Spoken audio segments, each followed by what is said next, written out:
நீங்கள் ஒன்றிலும் குறைவில்லாமல் பூரணராயும் நிறைவுள்ளவர்களாயும் இருக்கும்படிக்கு தேவன் பூரண கிரியையை செய்வார் அப்படின்னு எழுதாம இந்த பொறுமையானது பூரண கிரியையை செய்யும் எழுதி வச்சிருக்கு. கடைசில இட்ஸ் பேஷன்ஸ் தட் ப்ரொடியூசஸ்.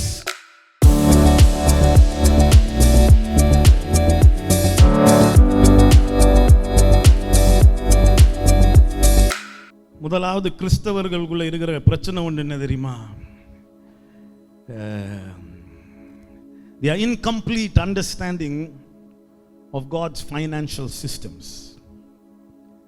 முழுசா தேவனுடைய நோக்கம் என்னத்தை பத்தி இவங்க விளைங்காதான் பிரச்சனை. ஒரு ஆள் டைத்துன்னு இன்னொரு ஆள் கொடுன்னு இருப்பான். இது இன்னொருத்தன் ஆமா உபவாசம் பண்ணுவான். இன்னொருத்தன் பணத்தை பத்தியே பேச மாட்டான். விளங்கிக்கிறது இல்லை பாருங்க. நாங்கள் முழுசா நாளை இன்னைக்கு நான் ஒரு விஷயத்தை உங்களுக்கு கொண்டாந்து காட்ட போகிறேன். அதை போன வாரமே நடுவில் தொடங்கினேன், ஆனால் அதை இந்த வாரம் தான் பார்க்க போகிறோம். வேதத்தில் எழுதியிருக்கு லூக்கா 18:11 லூக்கா 16வது அதிகாரத்தில் 11வது வசனம். என்னோட தான் இருக்கீங்களா? ஒரு ஆமென் சொல்லுங்களேன் யாராவது. என்ன எழுதியிருக்கு பாருங்க. அநீதியான உலக பொருளை பற்றி நீங்கள் உண்மையாயிராவிட்டால் யார் உங்களை நம்பி உங்களிடத்தில் மெய்யான, இங்கிலீஷ்ல amplified is even better if you have amplified. Therefore, இத கொஞ்சம் பாக்குறீங்களா இந்த வசனத்தை? நான் உங்களுக்கு சொல்றேன் தமிழ்ல. என்ன எழுதியிருக்கு பாருங்க. Therefore, if you have not been faithful in the case of unrighteous mammon, இயேசு வந்து சொல்றாரு எனக்கு இருக்கிற, அவர் வந்து சொல்லல எனக்கு இதுதான் எனக்கு எதிரா, எனக்கு நேரா எனக்கு எதிரா நான் பார்க்கிறது இதெல்லாம் சொல்லல. அவர் எல்லாமே எனக்கு பின்னான்ட்டாரு. மேலான எல்லாவற்றுக்கும் மேலான நாமத்தை பெற்று எல்லாமே இப்ப அவருக்கு பின்னாடின்ட்டாரு. ஆனா உலகத்துல அவரு உனக்கு இருக்கிற எதிரி ஒருத்தன் இருக்கானா, என்ன வச்சு அதே தராசுல உன்னோட போட்டி போட முடியும்னு ஒருத்தன் இருக்கானா, மேமன், உலக பொருள். அது அங்க எழுதும் போதே அன்ரைச்சஸ் மேமன் எழுதி வச்சுட்டாங்க பாருங்க. அந்த உலக பொருளுக்கு என்னது? அது ஒரு அநீதியான சிஸ்டம். அது ஒரு நீதி இல்லாத ஒரு, என்னோட தான் இருக்கீங்களா? அதுதான் எழுதி வச்சிருக்கு. இதை வச்சு ஏதாவது பண்ண முடியும்னா வேதத்தில் எழுதியிருக்கு அழிந்து போகும் உலக, சொல்லுங்களேன் யாராவது, இந்த வசனம் தெரியாதுன்னு சொல்லிடாதீங்க. அழிந்து போகும் உலக பொருட்களால் நண்பர்களை சம்பாதித்துக்கொள். வேதத்தில் எழுதியிருக்கு. No other, nothing else you can do with unrighteous mammon in any other worldly sense. அழிந்து போகும் உலக பொருட்களால் நண்பர்களை சம்பாதித்துக்கொள். இதை வச்சு என்ன பண்ணலாம்? சம்பாதிக்கலாம், எல்லாத்தையும் சம்பாதிக்கலாம். ஏன்னா இந்த உலகமே எதுல தான் ஓடிட்டு இருக்கு? பணத்துல தான் ஓடிட்டு இருக்கு. சம்பாதிச்சுக்கலாம். ஆனா என்னோட தான் இருக்கீங்களா? ஆனா இங்க இன்னொரு எழுதி இருக்காரு, unrighteous mammon which is riches, money, possessions. You can define all three. Money அப்படின்றது காசு, உங்களுக்கு தெரியும். riches வந்து வெறும் காசு மட்டும் இல்லை, அது செல்வங்கள் நிறைந்த ஒரு நிலைமை, செல்வாக்கான செல்வங்கள் நிறைந்த ஒரு நிலைமை. Possessions, you know, is all the materialistic wealthy things that you can possess. Unrighteous mammon இது மூணும் சொல்லிட்டு அவர் ஒரு கேள்வி கேட்கிறாரு. இதுலயே நீ இப்படி இருந்தா உண்மை இல்லாதவன, இதுலயே இது என்னது? இந்த அழிந்து போகிற உலக பொருள், deceitful mammon, இதுலயே நீ இப்படி இருந்தீனா who will trust you with true riches? அப்படினா நாங்க நினைச்சிட்டு இருக்கோம் உலக பொருள் தான். ஹலோ, என்னோட தான் இருக்கீங்களா? நாங்க நினைச்சிட்டு இருக்கோம் அதுதான் riches, அதுதான் செல்வம்னு. நாங்க உண்மையான செல்வம் என்ன சார்? தங்கம், வெள்ளி, காசு, பணம், அதுதான் உண்மையான செல்வம். நாங்க அவர் சொல்றாரு, தேவன் சொல்றாரு, இல்ல, உண்மையான செல்வம்னு ஒண்ணு இருக்கு. There is something called true riches. This true riches obviously is not money. உண்மையான செல்வம் அப்படின்றது பணம் இல்ல பாருங்க. ஆனா இன்னைக்கு நான் உங்களுக்கு புரிய வைக்க விரும்புறது, உண்மையான அதே 3 பேர் கொஞ்சம் சீக்கிரம் வரீங்களா? யாரு நின்றுட்டு இருந்தாங்க? யாரோ ஒருத்தன் காணாம போயிட்டான். John, come John, quickly. These fellows are wasting my time. அங்க வேற பயங்கரமா கேமரா வச்சுட்டாங்க. என்னது இருந்துச்சு உங்க கையில? மறந்துருச்சு எனக்கு. இத மறந்துடாதீங்க. அங்க இவர் கையில என்ன வச்சிருக்கிறாரு? ஒரு பொருள். இந்த பொருளை வாங்கணும்னா இந்த பணம் இருந்தாதான். பிரச்சனை என்னன்னா, the kingdom of God and his kingdom, தேவனும் அவருடைய ராஜ்யமும் is invisible. அது காணக்கூடாத ஒரு விஷயம். You can't see it. In this world, இந்த உலகத்துல நீங்க காணக்கூடாத எதுக்கும் மதிப்பே. There is no value for what you cannot see. That is how the world functions. அதனால இது இருந்தா, the money, பணம் என்னுடைய மேய்ப்பராய் இருக்கிறபடியால் நான் தாழ்ச்சி அடையேன். அதுதான் எங்களுடைய வாழ்க்கையா இருக்கு பாருங்க. Truly, the Lord is my shepherd, I shall not want. It doesn't make sense to people. Money is my shepherd, I shall not want. அதுதான் எல்லாருக்கும் விளங்குது. ஏன்னா அந்த காசு இப்படி இருக்கும்போது கலகலகலன்னு இருக்கிறான். அது கொஞ்சம் கம்மியானா திக்குன்னு இருக்கிறான். அது இவ்வளோ இருக்கும்போது சிரிச்சிட்டு இருக்கான். அதை கொஞ்சம் தாண்டி போயிட்டா கடவுளுக்கு கொஞ்சம் கொடுக்கலாமே அப்படின்னு தூக்கியாத ஏதோ கடவுளுக்கு இவன் நன்மை செய்யற மாதிரி எதையோ மிச்சம் இருந்தாதான் கொடுப்பான். விளங்குதா? மனுஷனுடைய சுபாவமே அப்படி. ஏன்னா காணக்கூடியதுக்கு தான் அவனுக்கு ரொம்ப மதிப்பு. ஏன்னா இதை வச்சுதான் இதெல்லாம். தேவன் வந்து சொல்றாரு, இது எல்லாமே மேமன். அதுவும் செல்வம் தான். ரிச்சஸ் இல்லைன்னு சொல்லல. இதுவும் ரிச்சஸ் தான், இதுவும் செல்வம் தான். அது இல்லைன்னு சொல்லல. ஆனா சொல்றாரு உண்மையான ஒரு செல்வம் இருக்கு. அது பணமோ பொருளோ இல்ல, உண்மையான ஒரு செல்வம் இருக்கு. அது இருக்கிறவன் இதையும் பெற்றுக்கலாம், இதையும் பெற்றுக்கலாம். விளங்குதா நான் பேசிட்டு இருக்கிறது? There is something called true riches. கண்களால பார்க்க, நீங்க ஒவ்வொரு முறையும் வந்து இங்க உட்கார்ந்து வார்த்தையை கேட்கும்போது என்ன தெரியுமா நடக்குது? You are gaining access into true riches. கொஞ்சமா அந்த உண்மையான செல்வத்தை நீங்க பெற்றுக்கிறீங்க.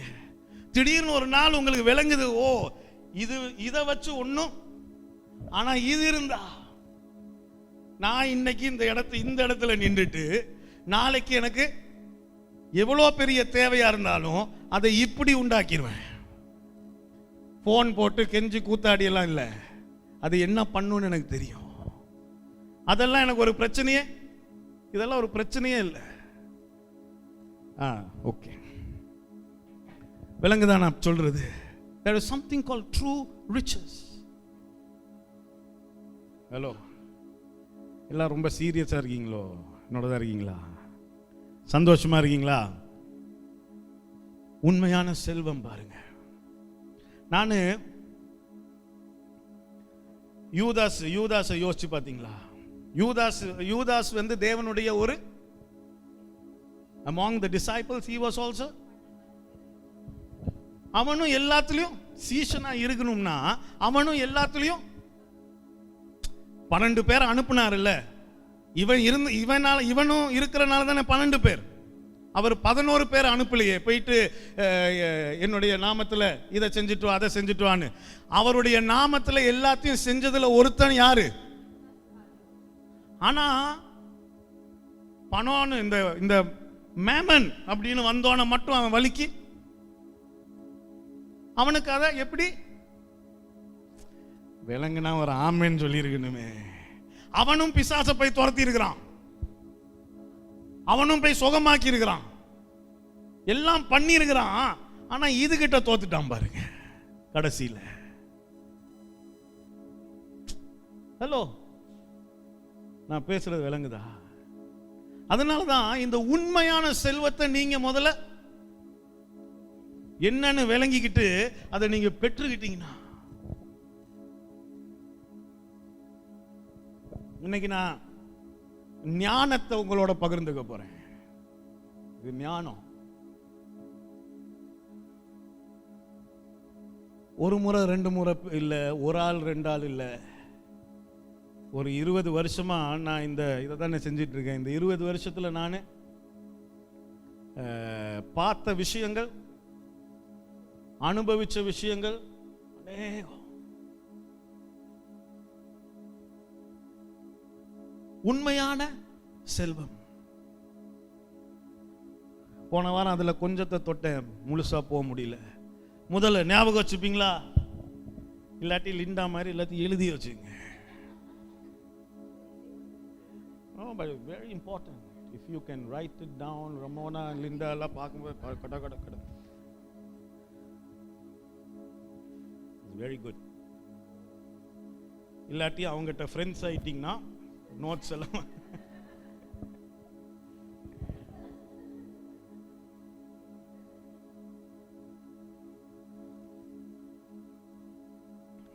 I want you to look at this verse. மத்தேயு 5:5 என்ன எழுதி இருக்கு பாருங்க. மத்தேயு 5:5 என்னது? சத்தமா சொல்லுங்களேன். என்ன எழுதி இருக்கு? சாந்த குணமுள்ளவர்கள் பாக்கியவான்கள் பூமியை. அப்படின்னா என்னோட தான் இருக்கீங்களா? இது உங்களுக்கு விளங்கிடணுமே. பணத்தை வச்சிருக்கவன் பூமிய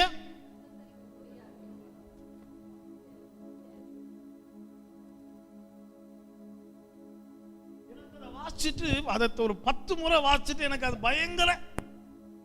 அப்படின்னா நான் எவ்வளவுதான் பணம் வச்சிருந்தாலும் இந்த பூமியை என்னால சூழ்ந்திருக்க. So then the true riches is something that cannot be seen, and it's called meekness. Meekness na என்னது? போன முறை சொன்னேன்ல, அந்த get that dictionary meaning உங்களுக்கு லைவாவே காட்டுறேன். டிக்ஷனரி மீனிங் என்ன எழுதி இருக்கு? சாந்த குணம், மீக்னஸ் உடைய டிக்ஷனரி மீனிங் பாருங்க. என்ன எழுதி இருக்கு? patience, long suffering, submissiveness, humble, humility, long suffering. Submissiveness na என்னது? teachability இல்லையா? டீச் அப்படின்னா என்னது? தாழ்மை. தாழ்மையா இருக்கிறதுனா என்னன்னு உங்களுக்கு ஏற்கனவே நான் சொல்லி கொடுத்துருக்கேன் இல்லையா? என்னது சொல்லுங்க யாராவது?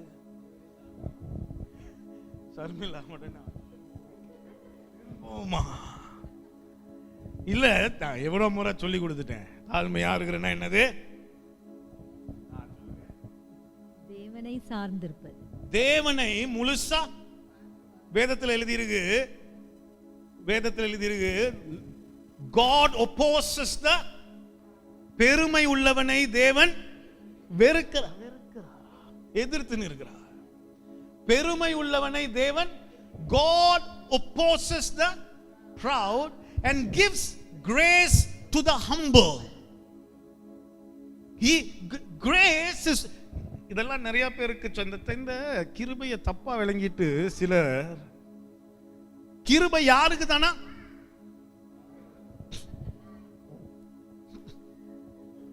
யாருக்கு? தாழ்மை உள்ளவருக்கு தான் என்னவா? கிருபையா. அதனால சொல்றாரு, grace is only for the humble. He gives grace to the humble. So cast your cares on him, for he cares for you. Humility என்றது இப்படி ஒரு இல்ல ஒரு கிழிஞ்சு போன சட்டையை போட்டுட்டு அப்படியே கையை கட்டி நடந்துட்டு இருக்கிறது தாழ்மை இல்ல. It is a place where I come as a human being, where I தாழ்மை உள்ளதுன்றது ஒரு மனுஷனா நான் ஒரு இடத்துக்கு வந்துட்டேன். என்னால இதெல்லாம் என் சொந்தமா போய் செஞ்சிடலான்னு எனக்கு தெரியும், என் மூளையும் அதான் சொல்லுது. ஆனாலும் அவர் இல்லாம என்னால ஒரு நிமிஷம் கூட ஒரு வினாடி கூட என்னால எதையும் செய்ய முடியாதுன்ற அந்த ஒரு நிலைமையிலேயே என்னுடைய இருதயத்தை வச்சிருக்கேன்ல, தாழ்மை. அந்த தாழ்மையும் சப்மிசிவ்னஸ், டீச்சபிலிட்டி. உலகத்துல சிலர் இருக்கிறான், எனக்கே சிலர் நண்பர்கள் எல்லாம் இருக்கிறாங்க, போய் உட்கார்ந்தா ஒரு டாபிக்க கூட தெரியாதுன்னு சொல்லவே மாட்டான். எதையோ இங்கிட்டோ அங்கிட்டோ விளங்கி வச்சுட்டு ஏதோ அவன் தான் அந்த டாபிக் சொந்தக்காரன் மாதிரி பேசி, எனக்கு அதை கேட்கும் போதே தெரியும்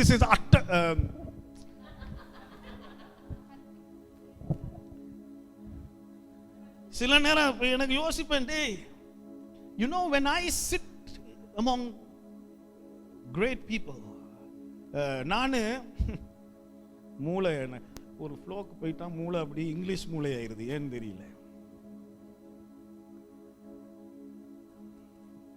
இந்த உலகத்துல உயர்ந்த மனிதர்கள் இருக்காங்க, சில செல்வந்தர்கள்லாம் இருக்காங்க, ஏற்கனவே பெருசா சாதிச்சு அவங்க முன்னாடி நான் உட்கார்ந்து இருக்கும் போது தேவையில்லாம என் வாயை நான் திறக்குவேன். யாரா இருக்கட்டும் கேட்டு பாருங்க, எங்கேயுமே தேவையில்லாம என் வாயை திறக்குவேன். அவங்க சொல்றத நான் கவனமா கேட்டுட்டே இருப்பேன். அவன் உலகத்துல எதையோ சாதிச்சு தானே அந்த இடத்துக்கு வந்திருக்கான். அவங்கிட்ட போய் எனக்கு எல்லாம் தெரியும், நான் பாஸ்டர் இல்ல, நான் சொல்றத நீ கேளுன்னு. You must always have meekness. உன்னுடைய நீ எப்பவுமே சாந்த குணம். நீங்க சாந்த குணத்துக்கும் இதுக்கும் பாத்தீங்களா சம்பந்தமே இல்ல. ஆக்சுவலா தமிழ்ல டிரான்ஸ்லேட் பண்ணா it is a blend of humility and teachability and patience. ஒருத்தன் பொறுமையா இருக்கிற வாழ்க்கையில கத்துக்கிட்டான். ரோமர் 5ஆம் அதிகாரம் எடுங்க, அப்புறம் இங்க திரும்ப வருவோம். Go to Romans 5. Romans 5, not 5. Go to Romans 5. இவ்விதமாக நாம் விசுவாசத்தினாலே நீதிமான்களாக்கப்பட்டிருக்கப்படியால் நம்முடைய கர்த்தராகிய இயேசு கிறிஸ்து மூலமாய் தேவனிடத்தில் சமாதானம். ஆமா, இதுதான் நாளைக்கு பேசும். இது அவர் மூலமாய் நாம் இந்த கிருபையில் பிரவேசிக்கும் ஸ்லாக்கியத்தை விசுவாசத்தினால் பெற்று நிலை கொண்டிருந்து தேவ மகிமையை அடைவோம் என்கிற நம்பிக்கையினாலே மேன்மை பாராட்டுவோம். அது மாத்திரம் இல்ல, கவனிக்கிறீங்களா? I with me கவனிக்கிறீங்களா? அது மாத்திரம் இல்ல, உபத்திரவம் பொறுமையையும், பொறுமை பரீட்சையும், பரீட்சை அந்த வசனத்தை 3வது 4வது வசனத்தை இங்கிலீஷ்ல காட்டுங்க. It's very important.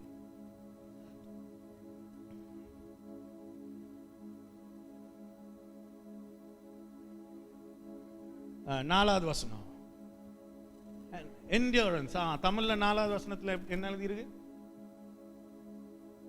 உபத்திரவங்களிலேயும் மேன்மை. அவ்வளவுதானா? அத மொத்தமா அங்க ஒரு விஷயத்தையே காணோம். ஆங்கிலத்தில் 5:3 இருக்கா? No, character. தமிழ்ல கேரக்டரை பத்தி see what it's என்ன தேவன் என்ன சொல்றாரு பாருங்க. நீ பல்வேறு சோதனைகளுக்குள்ள நீ போகும்போது, உபத்திரவங்கள் எல்லாம் நீ சந்திக்கும் போது அதை நீ ஏற்றுக்க. ஏன் பாருங்க, நான் தான் தேவன், நீங்க என்னுடைய பிள்ளைகள். அப்ப நீங்க உபத்திரவத்துக்குள்ள போறத நானு. வாட் இஸ் உபத்திரவம்? கஷ்டங்களுக்குள்ள நீங்க போகிறத என் மனசு எப்படி? உண்மைதானே? ஆனா இங்க என்ன சொல்றாரு? நீ கஷ்டத்துல போகிறத நானும் சேர்ந்து, நானும் பொறுத்து தான் ஆகணும். ஏன்னா அது மூலமா நீ பொறுமைன்ற ரொம்ப முக்கியம். மீக்னஸ். பொறுமைன்னு ரொம்ப முக்கியம். அந்த பொறுமை இருக்கிற அந்த பொறுமை is now developing your character. கேரக்டர்னா என்னது? உன்னுடைய குணம். குணம்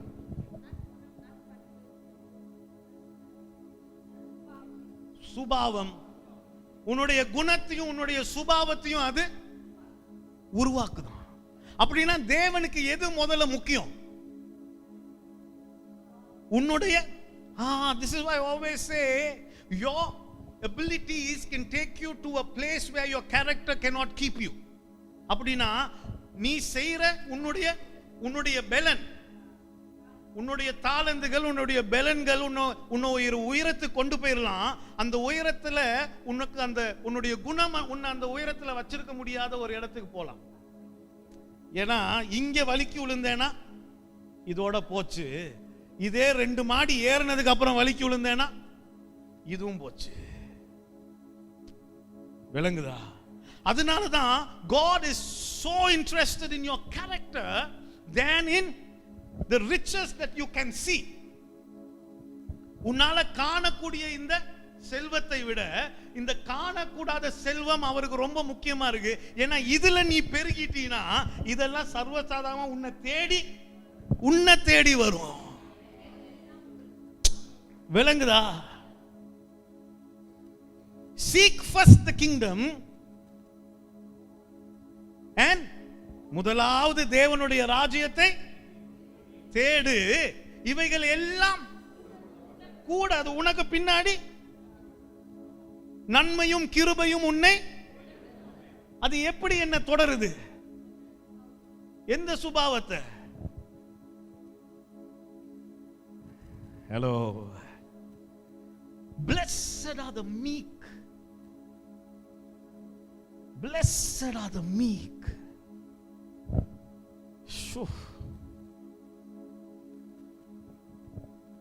earth உலகம்னு சொல்லும்போது பூமி. யோபுல எழுதி இருக்கு இந்த பூமியில இருந்து தான். யோபு 28:5 ஒரு நிமிஷம் பாருங்க. for you to understand earth. நாங்க earthன்னு சொல்லும்போது என்னது? 28:5 ஜோப். பூமியின் மேல் ஆகாரம் அதன்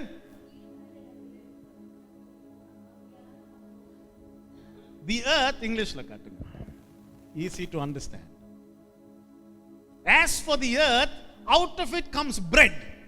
இதுதான் எனக்கு வேணும். அந்த as for the earth அதுல இருந்து தான் என்ன வருது?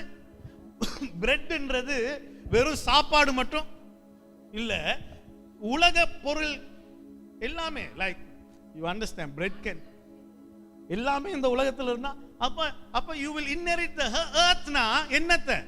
what are you going to inherit? நீ பூமியை சுதந்தரித்துக் கொள்வானா என்னது? இதுதான். அதுல இருந்து தான் எல்லாம் வருது. அது எல்லாத்தையும் நீ சுதந்தரித்துக் கொள்வாய். பணம் இருந்தா இல்ல, சாந்த குணம் இருந்தா. isn't that foolishness? கொஞ்சம் யோசிக்கும் போது அப்படியா இதெல்லாம் பணத்தை வச்சு இல்ல வாங்கலாம்னு நான் நினைச்சிட்டு இருந்தேன். ஒரு ஆமென் சொல்ல மாட்டேன்றீங்களே. எத்தனை பேருக்கு விளங்குது நான் பேசிட்டு இருக்கிறது? Blessed are the meek. ஆமென். அப்ப நீங்க ஒவ்வொரு முறையும் தேவனிடத்துல போயிட்டு என்ன ஒரு செல்வந்தனா மாத்துங்க அப்படின்னு அடுத்த நாள் காலையில எழும்பி எங்கேயாவது இருந்து ஒரு சாக்கு தங்கம் வந்திருக்கா பார்த்துடுறீங்க. ஆனா என்னது?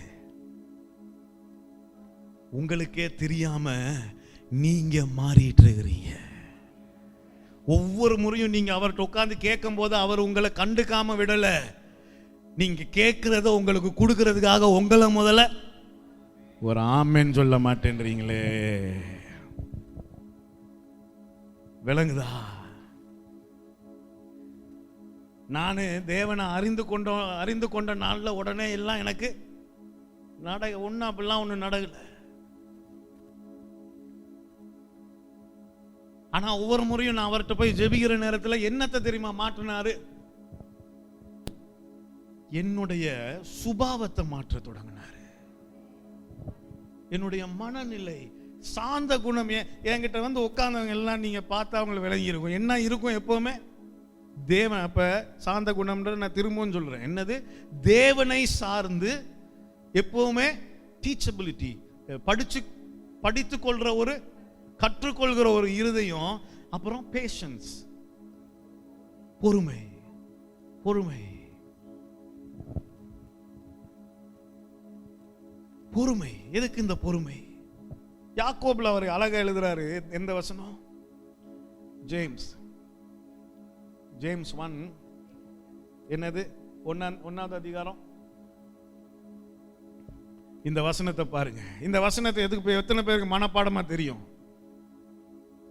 எனக்கும் காரனுக்கும் மனப்பாடமா இது தெரியும். ஏன்னா இதுதான் எங்க ஒருத்தனுக்கு இதுதான் வாழ்க்கை. இதுதான் வாழ்க்கை. என்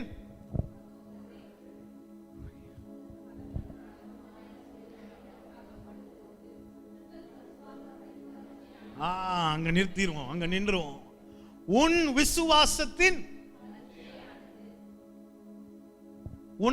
உனக்கு ஒரு விஷயத்துல விசுவாசம் இருக்குன்னா அதுல கட்டாயம் அடுத்து என்ன இருக்கு? அத நீ கம் ஆன். கிருபை அப்படிலாம் ஒண்ணும் இல்ல சார். கிருபை சார், கிருபையை சொல்லி கொடுத்த அதே பவுல் தான் தன்னுடைய,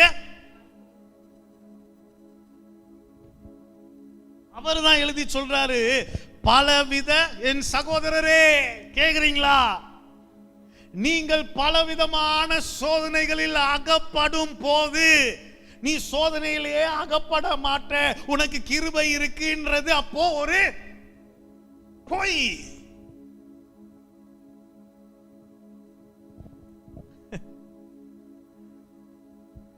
விலங்குதான பேசிட்டு இருக்கிறது. பலவிதமான சோதனைகளில் அகப்படும். இந்த வருஷமே பலவிதமான சோதனைகளை நான் பார்த்தேன்னு எத்தனை பேர் சொல்றீங்க? இந்த 6 மாசத்துல பார்த்தோமா இல்லையா? பார்த்தோம்.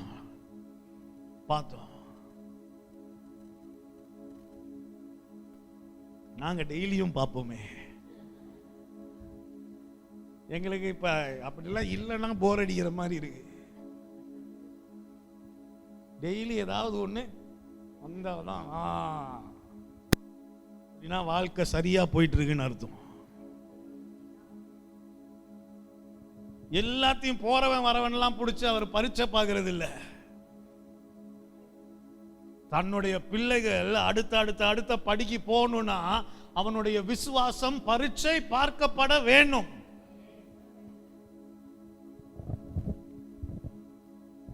Faith has to be tested for you to go to your next level. ஸ்கூல்ல ஒருத்தனை போட்டு அவனுக்கு எதையோ படிச்சு கொடுக்குறாங்க. படிச்சு கொடுத்துட்டு அவனுக்கு டெஸ்ட் வைக்கிறது அவன் தோத்து போகணுன்றதுக்காக இல்ல. அவன் இதுல சரியா வளர்ந்தாதான் அடுத்த படிக்கு அவன் போயிட்டு இன்னும் பெரிய காரியங்களை புரிந்து சாதிக்க முடியும். The test is not for you to fail. தேவனுக்கு உன்னை பிடிக்காதனால எல்லாம் இது நடக்கிறது இல்ல. அவருக்கு உன்ன மேல இருக்கிற பாசத்தினால தான் உன்னுடைய விசுவாசம் பரீட்சை பார்க்கப்படுது. அந்த உண்மையை என்னைக்கு விளங்கி அதை ஏற்றுக்கொள்றியோ அன்னைக்கு அதுல சந்தோஷத்தை, அப்பதான் நீ சந்தோஷத்தை பார்க்க முடியும். இல்லாட்டி இது பைத்தியக்காரத்தனமா இருக்குல்ல. என்னது சகோதரன், நீங்க பலவிதமான சோதனைகளை அடைப்ப உங்கள் விசுவாசத்தின் பரீட்சையானது பொறுமையை உண்டாக்கும் என்றார். அதை மிகுந்த சந்தோஷமாய், அதை எப்படி சார் சந்தோஷமா என்றது?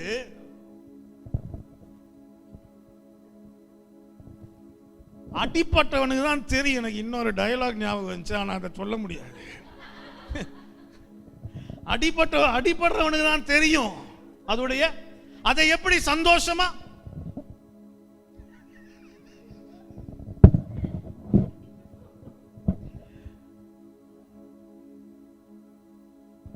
Praise you, Jesus. என்னோட தான் இருக்கீங்களா? அதை எப்படி சந்தோஷமா ஏற்றுகிறது? அதுல அப்படின்னா அதுல இருக்க உண்மையை நீங்க முதல்ல விளங்கிக்கணும். ஏன் இந்த பரீட்சை?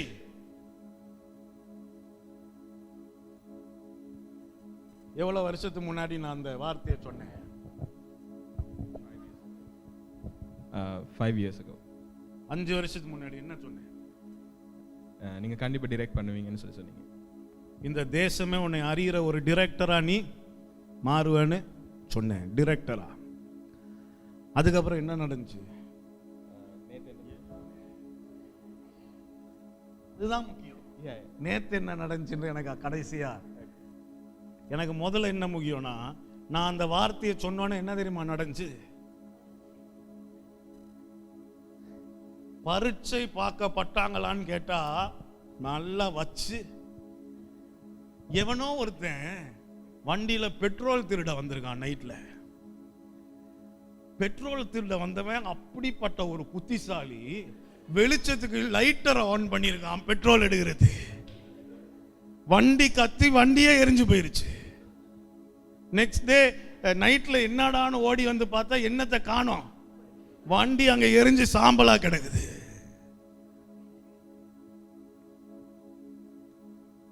என்கிட்ட பார்க்கும் போதெல்லாம் சொல்ல, என்னது பொறுமையா பொறுமையா இருங்க, பொறுமையா இருங்க, பொறுமையா இருங்க. and then they were not, ஐயோ அதுதான் நான் எப்பவுமே சொல்லேன், நீ கையிட்டு செய்வதெல்லாம் தேவன் வாய்க்க பண்ணுவார்னா நீ முதல்ல போய் எதையாவது செய்யணுமே. ஓயாம செஞ்சாங்க. அதுக்கடையில் இவங்க போயிட்டு ஒரு உட்கார்ந்து ஒரு கோர்ஸ் எல்லாம் பண்ணி, என்னது என்ன கோர்ஸ், மேக்கப் இல்லை, மேக்கப் ஆர்டிஸ்ட் ஆயிட்டாங்க, சர்டிஃபைட் ஆகி. இப்ப எங்கிட்ட திரும்பினாலும் இவர் தான் எல்லாம் டைரக்ட் பண்ணிருப்பார். இந்த சின்ன சின்ன சின்ன எல்லா விஷயமும் சின்ன சின்ன சின்னதெல்லாம் பண்ணிருந்தாரு. இவங்க கூடவே போவாங்க, மேக்கப் ஆர்டிஸ்ட் போயிட்டு நல்லா பெயிண்ட் அடிச்சு விட்டு. நேற்று என் ஃபர்ஸ்ட் டிவி கமர்ஷியல் நான் டைரக்ட் பண்ணேன்.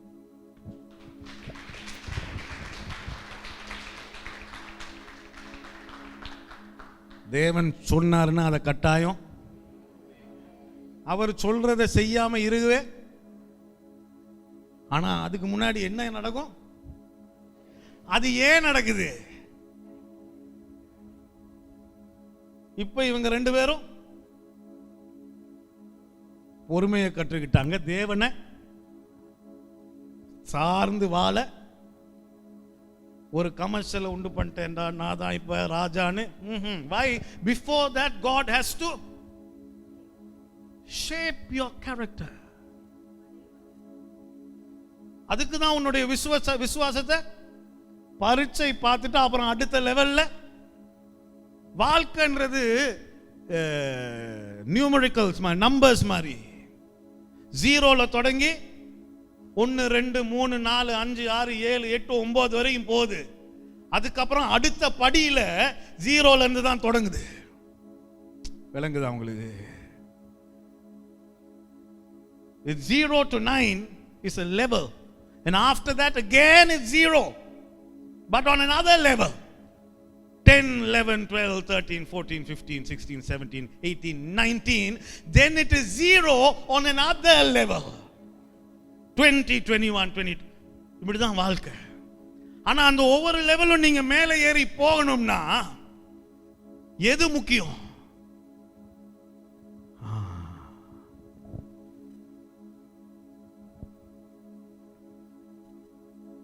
சொல்லுங்க, காணக்கூடாத செல்வம் ஒன்று இருக்கு, அதுதான் உண்மையான செல்வம். எது பார்த்துட்டு இருந்தோம்? 5 தானே பார்த்துட்டு இருந்தோம். மேத்யூ 5:5. அதுக்குள்ள ஒரு விஷயத்தை கூட சொல்லி முடிக்க முடியல. இதுல நான் 7 விஷயத்தை வேற எழுதி கொண்டாந்தேன். How many of you learned something today? எதையா கத்துக்கிட்டீங்களா? தேவன் நல்லவர், சாந்த குணம் உள்ளவர்கள். ஆமென்.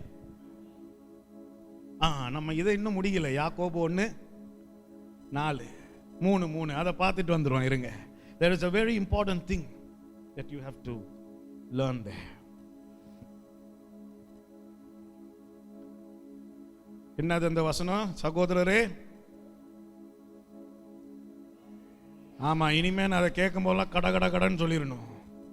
மனப்பாடம் பண்ணி வச்சிருங்க.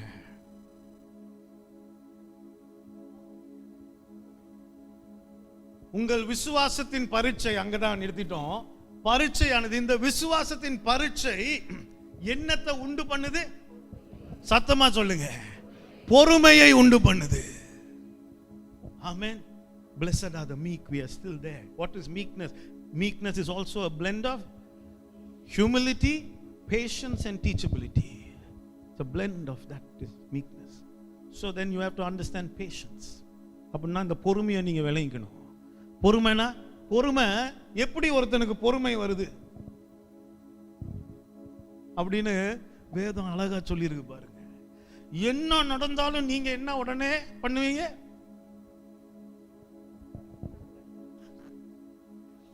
என்ன நடந்தாலும் ஒண்ணு பதறுவீங்க, இல்ல கோவப்படுவீங்க. ஏதாவது நடக்கும் போது யாராவது பொறுமையா இருப்பீங்களா?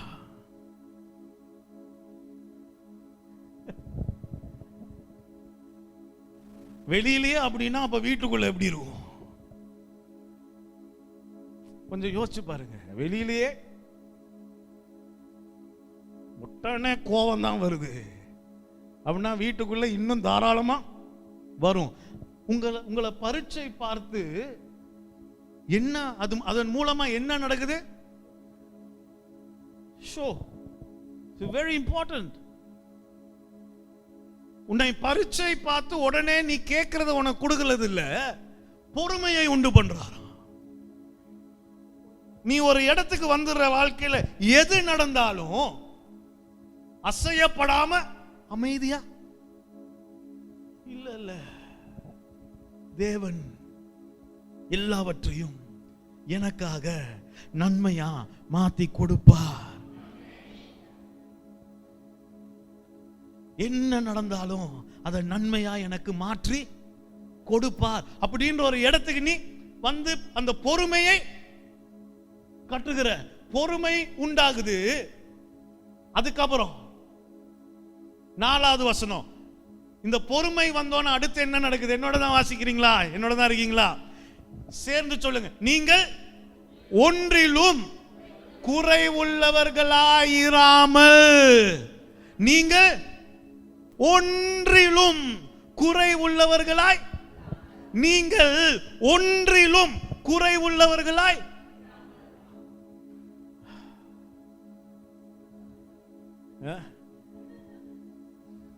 திடீர்னு காலையை பத்தி யோசிச்சுட்டு I have to save my voice. என்னோட தான் இருக்கீங்களா? நான் பேசுறது விளங்குதா உங்களுக்கு? நீங்கள் ஒன்றிலும் குறைவுள்ளவர்களாய் இராமல் பூரணராயும் நிறைவுள்ளவர்களாயும் இருக்கும்படி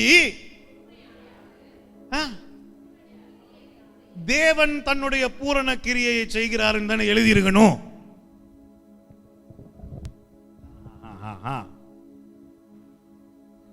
ஹலோ,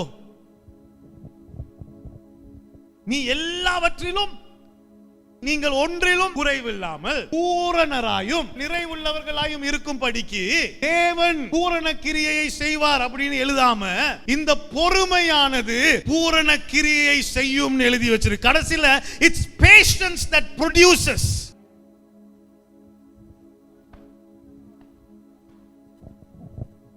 என்ன எழுதியிருக்கு ஆங்கிலத்தில்?